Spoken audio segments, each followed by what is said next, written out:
Hey everyone, Marlon Fantasy95 here, time for the Transformers 4 discussion. And in this discussion, first of all, we have to talk about some interesting news about Linkin Park possibly coming back for Age of Extinction.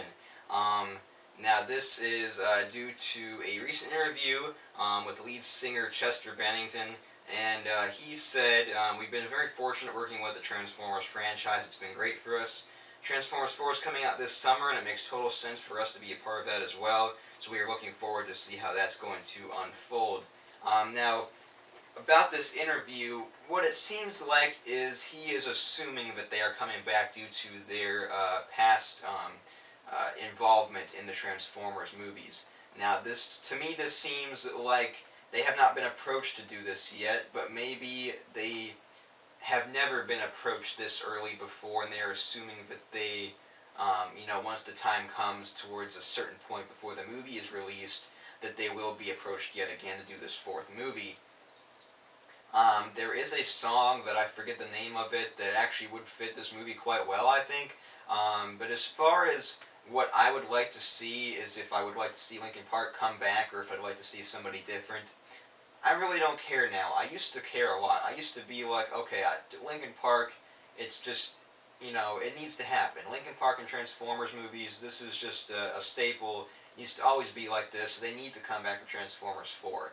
As Transformers 4 is approaching, and I'm seeing the new direction that they're taking, and I'm seeing all these differences in the film compared to the last trilogy, I do think that, I really don't care. That's what I should say. If they come back, fine. If not, it's not going to bother me because it's such a new direction, but I think not having Linkin Park is not going to be such a big deal. Having Linkin Park continue would end up, for continuity's sake, make sense connecting it to the old trilogy. It would make it seem like this is definitely a sequel to Dark of the Moon. If they don't come back, then it's a new direction anyway. They're doing so many different things. Why not change the music as well? So to me, it really doesn't make much of a difference if they do come back or if they don't. If they do come back, great. If not, I could really care less at this point, which is in stark contrast to how I felt a while ago when I said that, Linkin Park needs to come back. Next, we have some rumored Wave 1 Transformers figures. I'm just going to stick to the Deluxe, the Voyager, and the Leader because I'm sure that's the ones you guys care about and the ones I care about compared to like the Dino Sparkers and the more kiddie toys. So in Wave 1 for Deluxe figures, we have Scorn, Slug, Crosshairs, and High Octane Bumblebee, which is the classic 67 alt mode. For Voyagers, we have Evasion Mode Optimus Prime and Grimlock, and for Leaders, we have Optimus Prime and Grimlock. So those are the rumored Wave 1 toys that will be coming out in May. I forget the exact date, but they will be coming out in May. Next, some news from CinemaCon. They kind of revealed, even though this was revealed quite a long time ago, that they're going to be using this Dolby Atmos sound system that's just kind of like this super awesome surround sound thing that kind of like really pushes you into the movie, and there's like sounds coming from all over the theater and the ceiling and stuff like that. So that's going to be in Transformers 4, and I can't wait to just like immerse myself in this movie. I want to go see this in IMAX. Heck, I might even want to see this in IMAX with those, I think they're called D-Box seats where they kind of like shake, like when you're in the movie. I want the full experience for this movie. So we'll see what ends up happening with that. Now, also at CinemaCon, there was a 15-minute sneak peek for the people in attendance, and there are articles going online that are explaining all 15 minutes of this preview. So I am not going to read it. I am not going to talk about it, and please, please, please, please do not tell me about it. Please do not put in the comments what happened in this preview and what you read on the internet about what happened. I really don't want to hear about it, and I really don't want to start banning people for putting spoilers on the comments. So I beg of you, please do not ruin this movie for me. I'm like, with Dark of the Moon, I knew the whole Sentinel Prime and Ironhide thing going into it because of a leak. And it really made me mad and depressed that I wasn't going to be surprised in the theater. like I saw the whole, Sentinel Prime thing. Like if I didn't know the Sentinel Prime was gonna turn on the Autobots and that happened in the theaters, my mind would have been blown. Killing Ironhide like that, but knowing that it was gonna happen, it kind of ruined a part of the movie for me. So I really don't want that to happen this time around. I mean, I know there's some plot points of like the humans making Transformers and stuff like that, but it's nothing so far that's mind-blowingly spoilerish. So please, if you've read the 15-minute description, keep it to yourself. Don't want to hear it, please.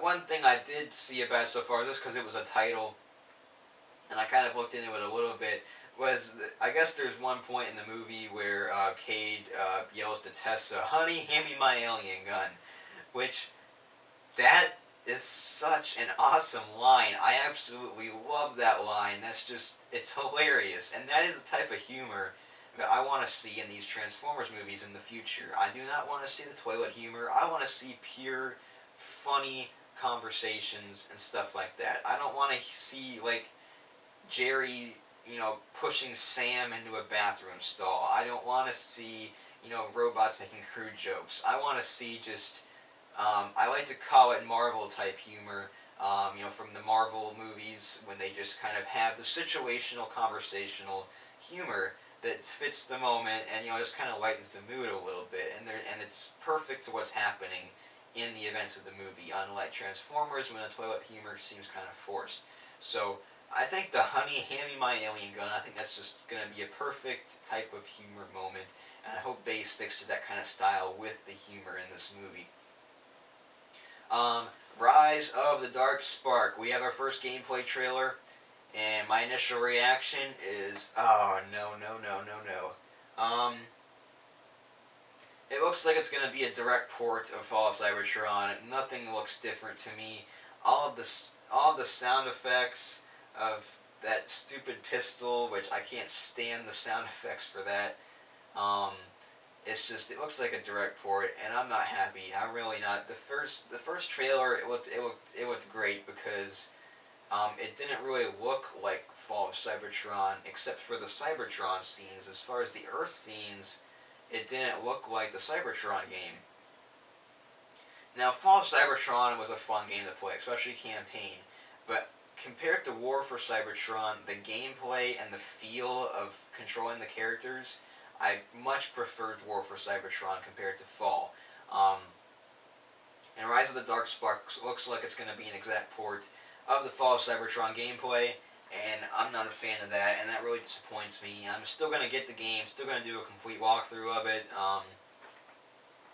I'll probably have fun playing it because it's connected to the movies and stuff, and I'll be anticipating the movie that will be due out in a couple weeks after that.